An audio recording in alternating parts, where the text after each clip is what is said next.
Documentary category में special mention the porter Tushar Amrish Goyal. जैसे विवेक जी ने आपको अवार्ड दिया और वो भी कहीं ना कहीं उस दौर से निकले हैं कि वो शुरुआत करके आज इस लेवल पे पहुंचे हैं, तो जब उन्होंने आपकी फिल्म देखी और आपको अवार्ड दिया तो क्या उनके व्यूज़ थे, क्या कमेंट्स थे? अभी एक नई फिल्म की राइटिंग पे ही चल रहा है, सेकंड ड्राफ्ट ही चल रहा है उसका, तो वो अगस्त मंथ में मेरा शूट करने का प्लान है। वो थोड़ा कंट्रोवर्शियल सब्जेक्ट पे फिल्म है, मुगल एम्पायर पे वो थोड़ा फिल्म है, तो उसी पे अभी। Do you want to join films? Don't know how?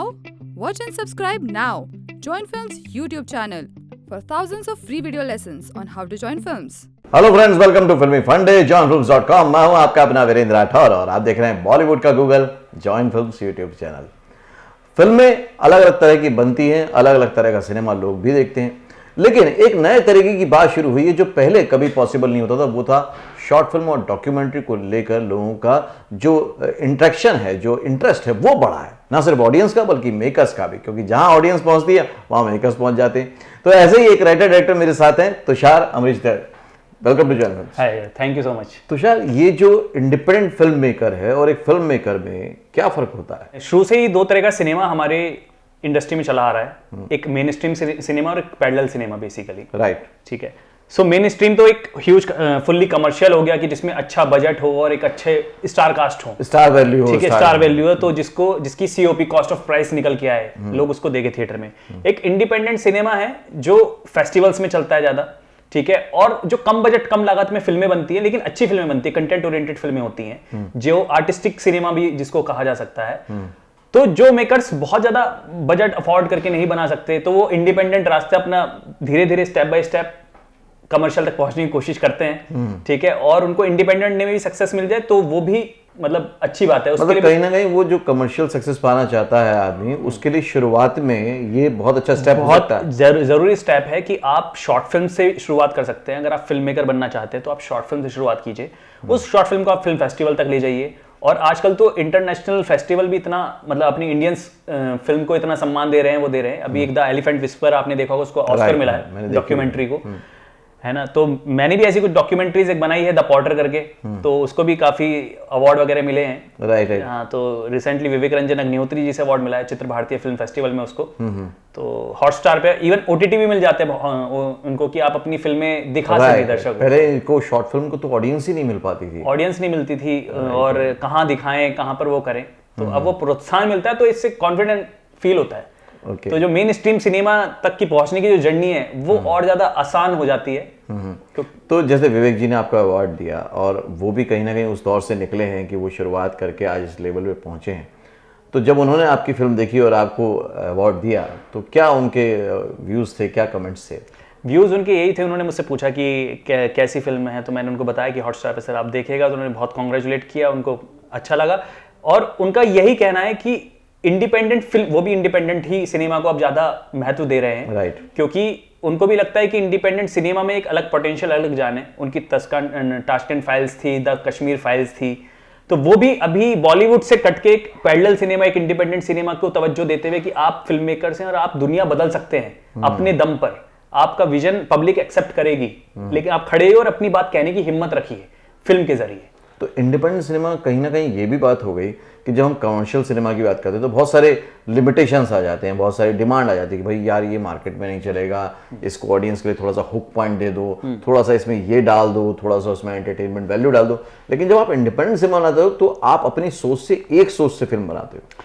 जब हम लोग इंडिपेंडेंट बनाते हैं तो उसमें ऐसा ही होता है कि राइटर ने लिखी स्टोरी, या जो भी राइटर डायरेक्टर ने स्टोरी लिखी, वो अपने लिए फिल्म बनाता है बेसिकली। ठीक है। और जो कमर्शियल है वो पब्लिक को परोसते हैं, हम थाली में सजाते हैं कि कुछ ये डिशेस उसमें हो, और उसमें डिस्ट्रीब्यूटर भी आ जाता है बीच में कि उसको क्या पसंद आएगा, उसको भी क्या पसंद आएगा, वो भी आ जाता है। तो फिल्म मेकर की जो अपनी जो आवाज है कहने की, वो कहीं ना कहीं दब जाती है, क्योंकि उसमें बहुत लोगों का इंटरेक्शन रहता है, हाथ रहता है, प्रोड्यूसर कुछ कहता है। अब आजकल तो बहुत सारे क्रिएटिव्स भी हो गए हैं जो अपना इनपुट देते हैं इंडस्ट्री में कि डायरेक्टर को। तो इंडिपेंडेंट सिनेमा की यही बात है कि वो अपनी आवाज फिल्म मेकर की बची रहती है, वो जो कहना चाहता है, वो जो पर्दे पे दिखाना चाहता है, वो खुल के दिखाता है। राइट। तो पोर्टर तो आपका बहुत अच्छा कर ही रही है, ओटीटी पे भी और अवार्ड भी मिले हैं। इसके अलावा कौन कौन से और एक जनसंख्या करके है, हितेन तेजवानी, अवतार गिल और उसमें ये सुनील पाल वगैरह को मैंने लिया था, कास्ट किया था। तो वो जनसंख्या बिल पे थी वो शॉर्ट फिल्म, एमएक्स प्लेयर पर है वो, कि उसमें जो इंडियन गवर्नमेंट है वो जनसंख्या बिल लागू कर देती है कि अब आप एक से ज़्यादा बच्चा नहीं कर सकते, जो चाइना में ऐसा ऑलरेडी रूल चल ही रहा था। तो पॉपुलेशन कंट्रोल के ऊपर वो फिल्म थी, तो वो देख सकते हैं। फिर मैंने एक हदफ करके एक शॉर्ट फिल्म है वो बनाई थी, जिसमें एक स्लीपर सेल बॉम्ब प्लांट करता है मुंबई लोकल में, और उसी लोकल में उसकी वाइफ होती है और वो ब्लास्ट हो जाती है। उसके बाद वो अपने बहुत सारे कन्फेशन करता है कि मैंने यहाँ पे ट्रेनिंग ली, इधर ट्रेनिंग ली, मैंने यहाँ पे पीओके में ट्रेनिंग ली, सब कुछ इसमें रिवील करता है। तो वो भी यूट्यूब पे आप देख सकते हैं हदफ करके। And recently I completed my feature film रहू में तेरे रूबरू। उसका फर्स्ट शेड्यूल कंप्लीट हो गया शूट का। वो हॉरर थ्रिलर फिल्म है।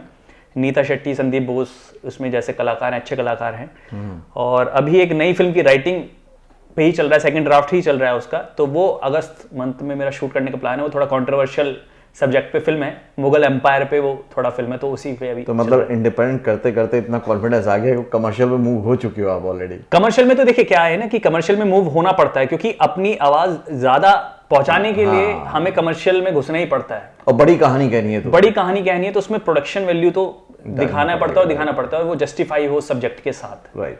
शुरुआत कैसे हो गई डायरेक्शन में और राइटिंग में आपकी? तो बेसिकली मैंने ग्रेजुएशन करी है बीएससी एनिमेशन एंड मल्टीमीडिया से। हाँ, बिट्स बिल्डन इंस्टीट्यूट ऑफ टेक्नोलॉजी से मैं पास आउट हुआ। फिर उसके बाद मुंबई का रुख किया। मुंबई में आके यहाँ पे असिस्टेंट डायरेक्टर का काम किया सीरियल्स में, सोनी में कुछ तो लोग कहेंगे सीरियल से शुरुआत करी एज एन असिस्टेंट इंटर्न। फिर काफ़ी सारे सीरियल्स करने के बाद फिल्म की तरफ रुख किया कि फिल्म करनी है। तो एक अपने सीनियर ही है मेरे डायरेक्टर हैं, उनकी अभी सौरभ त्यागी, उनकी अभी फिल्म आ चुकी है सोनम गुप्ता बेवफा है, जो अभी रिसेंटली रिलीज हुई है। तो उन्होंने मुझे सुधीर मिश्रा सर के पास मुझे ले गए वो, और वहाँ पे उनकी फिल्म मैंने दासदेव में फिर असिस्ट किया। मैंने देखा पहली बार फिल्म का सेट कैसा होता है, माहौल कैसा होता है। सुधीर मिश्रा जी बैठे थे वहाँ पर, तो बड़ा अच्छा लगा कि फिल्म का डायरेक्टर एक अलग दिखता है, पर्सनैलिटी उसकी अलग होती है, एक कॉन्फिडेंस अलग होता है, तो मुझे बहुत अच्छा लगा। फिर उसके बाद मैंने एक यशराज फिल्म्स के डायरेक्टर थे विवेक माथुर जी, हैं अभी भी, मतलब बम्पी नाम है उनको ना, बैंक चोर वगैरह उन्होंने बनाई है, तो उनको असिस्ट किया। 5-6 साल असिस्ट करते करते मुझे फिर एक फिल्म मिल गई जो मतलब डॉक्यू ड्रामा फीचर फिल्म है, मोदी का गाँव। तो उसको मैंने फिर शूट किया पहली बार। देन उसके बाद वो जर्नी कंटिन्यू हो गई मेरी, इंडिपेंडेंट जर्नी। फिर उसके बाद मैंने काफ़ी सारे म्यूजिक वीडियोस किए, वीनस म्यूजिक पे बहुत सारे रिलीज हैं। देन फिर द पॉटर हुई, जनसंख्या हुई, हदफ हुई, रूबरू अभी रिलीज करी। तो शुरुआत कैसे हुई ये बता दिया आपने, आज आप क्या कर रहे हो वो बता दिया, कल क्या करने वाले वो भी बता दिया, लेकिन डायरेक्टर बनने के पीछे या हम कुछ भी करते हैं उसके पीछे कोई ना कोई एक बहुत बड़ा रीजन होता है, खासतौर से इस प्रोफेशन में आने, क्योंकि ज्यादातर लोग रोकते हैं, टोकते हैं, बताते हैं भाई अनसर्टेनिटी है। तो ऐसा क्या वैलिड रीजन था कि आप इसकी तरफ आकर्षित हुए? देखिए बहुत ही उसको ह्यूमरस आप उसको समझेंगे। जब मैं कॉलेज में था तो एनिमेशन में फील्ड में कर रहा था, and I was studio animator. तो वहाँ पर हमारे कोर्स होता है लाइव एक्शन का, जिसमें थोड़ा हमें एक्टिंग भी सिखाते हैं, फिल्म मेकिंग, कैमरा एंगल वगैरह के बारे में बताते हैं। तो पहली बार मैंने वहाँ पर 4th सेमेस्टर में शॉर्ट फिल्म बनाई। मुझे एनिमेशन से ज़्यादा वो पसंद आई कि मुझे यार ये लाइव एक्शन में जाना ही ज़्यादा बढ़िया है। फिर उस टाइम पे फिल्म आई थी, मेरे फेवरेट डायरेक्टर इम्तियाज़ अली जी, तो रॉकस्टार फिल्म उनकी रिलीज हुई, थिएटर में देखने गए, उनके फोटोज वगैरह देखता रहता था मैं काफ़ी।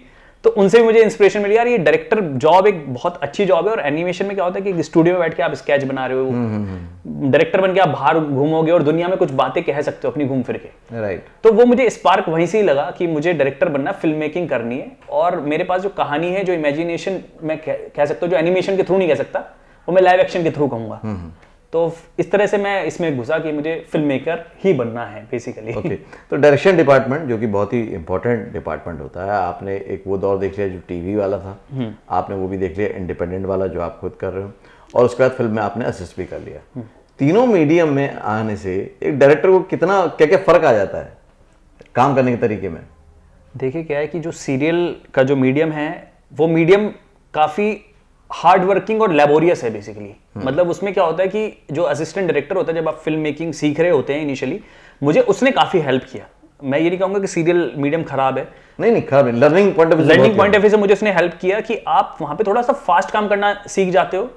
चीट शॉट क्या होता है, चीटिंग कैसे करते हैं वो लोग, वो सीख जाते हो। एक्सिस मैं वहीं से सीखा ज़्यादा। ओके। कि भाई एक्सिस कैमरे की वो एक ही बैकग्राउंड पे दूसरी एक्सिस पे कैसे शॉट ले लेते हैं चीट करके। तो वहां से वो सब ट्रिक्स मैंने सीखी। देन जब फिल्म मीडियम में मैं घुसा असिस्ट करने के लिए, तो वहां बहुत सब्र से काम होता है। वहां पे शॉट को सजाया जाता है तसल्ली से, लेंसेज पे काम होते हैं कि यार ये शॉट इस लेंस पे लेना है, 50 mm पे लेना है, 85 mm लेंस पे लेना है, मुझे बहुत टाइटर शॉट चाहिए। वहां पे अलग लैंग्वेज होती है, उसका प्री प्रोडक्शन भी अलग होता है फिल्म का, Right. क्योंकि सीरियल में प्री प्रोडक्शन नहीं होता है। असिस्टेंट सीधा सेट पे गया, स्क्रिप्ट मिली और उसने काम शुरू स्टार्ट हो कर गया। दिया अपना। फिल्म में क्या होता है, एक बेसिक स्क्रैच से जर्नी स्टार्ट होती है, बच्चे को पूरा तराशा जाता है, राइटर ने लिखा, फिर हम लोग आए, असिस्टेंट आए, तो फिर वहां पर उस पे आपका प्री प्रोडक्शन हुआ, स्केड्यूलिंग हुई, बहुत सारी चीजें, स्टोरी बोर्डिंग हुई, ठीक है। देन वो फिल्म रिक्की पे गई, फिर फ्लोर पे शूट हुआ उसका, फिर पोस्ट प्रोडक्शन में आए, पोस्ट प्रोडक्शन में एडिटिंग डिपार्टमेंट हो गया, बैकग्राउंड बीजीएम हो गया, डीआई वगैरह, तो सारा पहलू से हम रूबरू हो जाते हैं उसमें, तो उसमें एक अलग मजा आता है। Right. और फिल्म को बनने में कम से कम मिनिमम छोटी से छोटी फिल्म बनने में भी साल 2 साल तो लगी जाता है। आराम से आराम से आराम से। और जब वो सारा एक्सपीरियंस लेके आपने इंडिपेंडेंट सिनेमा बनाना जब मैं शुरू किया? इंडिपेंडेंट सिनेमा बनाना मैंने शुरू किया, तो मुझे पहली बार वो एक्सपीरियंस जो मैंने असिस्ट किया था, लेकिन जब खुद बनाया तो वो कुछ डिफरेंट था, बिकॉज वो लर्निंग जो हम खुद बनाते हैं वो उससे एकदम डिफरेंट है। Right. बिकॉज आपने भले ही कितना बैक ऑफ द कैमरा काम कर लिया, किसी दूसरे डायरेक्टर को देख के काम कर लिया हो, बट जब तक आप खुद नहीं बनाएंगे ना, आपको नहीं चीजें समझ में आएंगी। राइट। वो कहते भी है ना कि आप नॉर्मली कोई भी काम करो तो वहां पे सभी लोग बोलते हैं कि यार कोई भी गलती दोहराना नहीं चाहिए, तो यहाँ पे गलती दोबारा दोहराते हैं, लेकिन नई गलती जरूर होगी हर प्रोजेक्ट में, ये पक्की बात है। ये पक्की बात है, और हर प्रोजेक्ट से सीखने को कुछ ना कुछ मिलता ही है मुझे। कहीं ना कहीं फंसता हूँ आज भी, ठीक है, लेकिन मैं असिस्ट आगे भी कर सकता था बहुत सारे डायरेक्टर्स को, ये जर्नी कंटिन्यू रहती है, बहुत लोग करते हैं, बट एट द एंड हम लोग यहाँ फिल्म मेकर बनने आए हैं, फिल्म बनाने आए हैं। जब तक हम खुद इस नाव में अपने कदम नहीं रखेंगे, तब तक डरते रहेंगे हम कि भाई नहीं करना है। और बहुत मुश्किल जॉब होता है डायरेक्टर का, फिल्म मेकर का, क्योंकि उसको स्क्रिप्ट भी लिखनी होती है अपनी, अगर वो राइटर भी है तो, फिर प्रोड्यूसर से फंडिंग भी उठानी होती है कि उसके विजन पे कोई विश्वास करे। मेन बात है, क्योंकि अगर आप खुद आपके पास पैसा नहीं है तो आप कैसे बनाओगे वो film?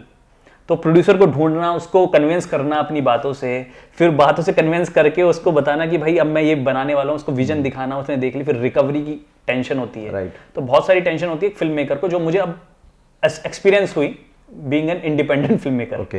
Tushar Amrish Goyal as an director कैसे चाहते हैं कि ऑडियंस उनको याद रखे, किस तरह की वो फिल्म होंगी? मेरी बेसिकली जो फिल्मों का जो सिलेक्शन रहता है अभी तक जो मैंने बनाया है, वो ज़्यादातर सोशल इश्यूज पे ज़्यादा रहता है मेरा तवज्जो।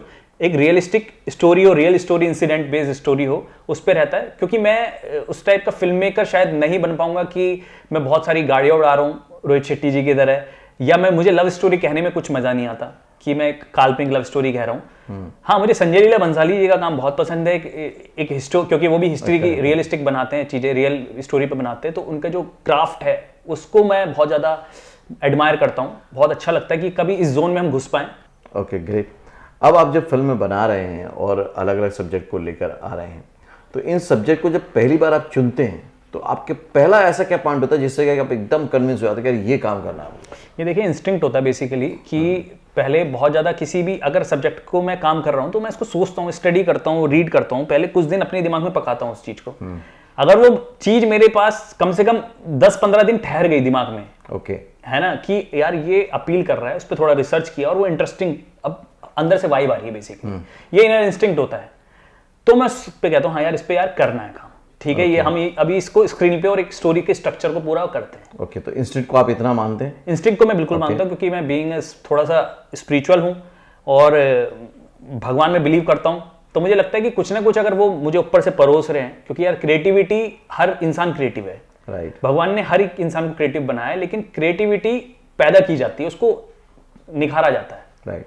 तो यहाँ भी इंस्टिंक्ट ने काम किया जब आप मतलब डायरेक्शन में असिस्ट कर रहे थे, तो पक्की बात है कि काम जमाया था, पैसे भी कमा रहे होंगे उस टाइम पे, तब भी इंस्टिंक्ट ने काम किया कि नहीं यार सब कुछ छोड़ो, चलो अपन ये करते, क्योंकि बाकी दोस्त लोग नहीं कर रहे होंगे।